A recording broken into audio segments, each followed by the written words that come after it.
Welcome to my home garden. Today I'm going to be showing you how to plant your tomatoes out. If you haven't already subscribed to my YouTube channel, if you please could, because then you'll get lots of useful updates all throughout the year so you grow really successful fruits and vegetables.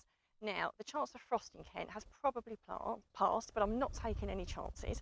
So I'm only going to put 5 of my tomatoes out at the moment, and I'm going to cover it with a cloche in the short term just to make sure.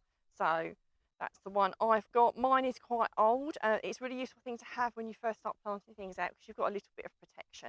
You really have to pin them down well though, because if the wind gets up, they'll fly off. So using something like that up in an allotment is really risky because the chance of it being taken off is just too strong. But in my garden where it's really sheltered, pinning it down, and I'll also probably put a few bricks around it, very little chance of it going anywhere.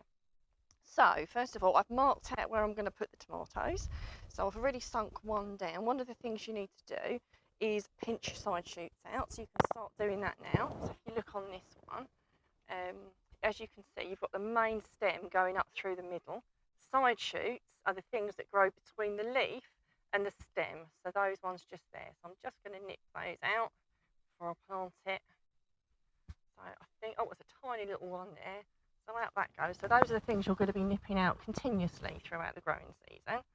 So I've got a couple on that one again, between the stem and the leaf. So really, really simple. So I'm just going to do those before I pot them in the ground. I've got 2 varieties that I'm putting out today. One's called a striped tomato, and it is exactly what it says. It's a red, quite a large red tomato with yellow stripes on it. I've got Roma, which is a really good plum tomato. Very, very good for pasta sauces, one of my favourites. And also a cherry tomato as well, which again, tiny little ones. So I like to grow a selection of tomatoes because it's just more interesting when you're eating them and when you're cooking with them. So first thing you need to do is dig a hole. Now you dig a hole deeper than the actual stem because it will give the tomatoes some more support because they can often get a little bit leggy when they've been in the pot, and also the roots will grow out of the stems, which will help the plant in itself. So I've already sunk that one down nice and deep, and just fill the soil back in again. I often break it up with my fingers so it's nice and soft.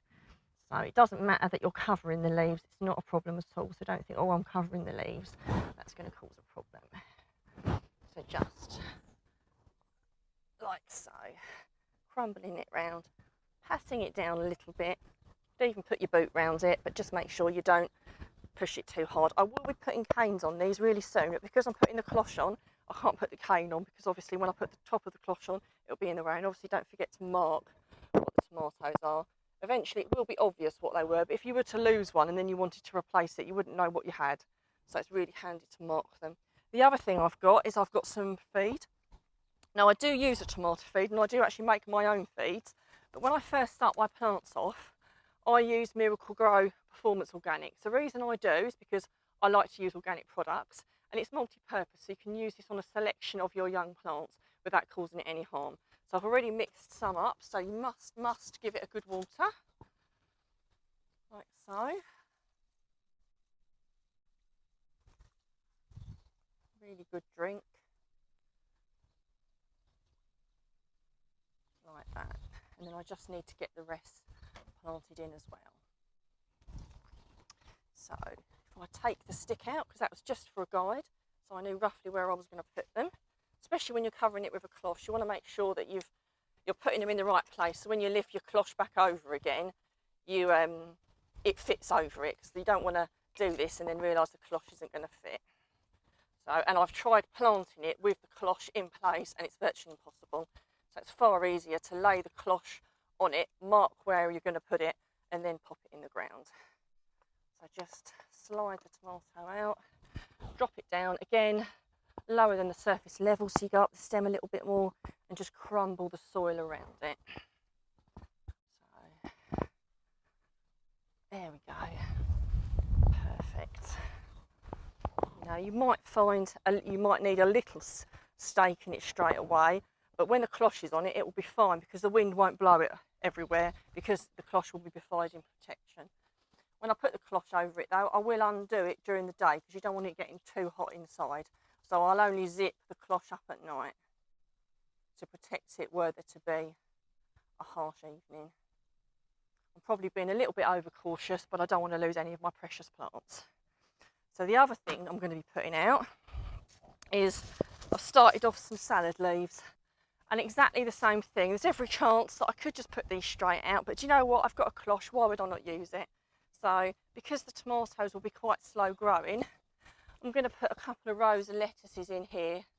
So I've got some lettuce at the bottom of my garden. Now I've got the allotment where I'm putting out more lettuces, but I like to start a little bit off at home first because it comes on a little bit quicker and I can be eating it a little bit sooner. Plus the fact I only have so much room up the allotment and I like to grow quite a lot.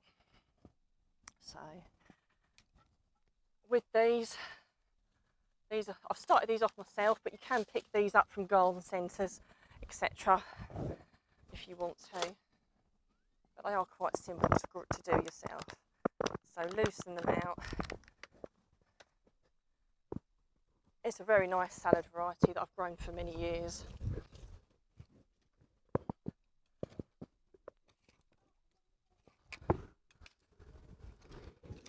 And just gently drop these into the ground. And again, I can feed this with exactly the same feed that I'm using for my tomatoes because it's like a multi-purpose feed, so it's a really, really handy feed. So the tomatoes and the lettuces are all in.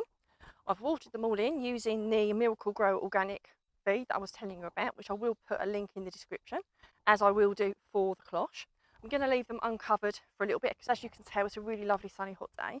So I want them to get a nice bit of fresh air before I put the cloche on this evening. I've also kept a few lettuces back just in case any of the slugs get them. So I've got a few spares. So I really hope that's helped you, and good luck growing.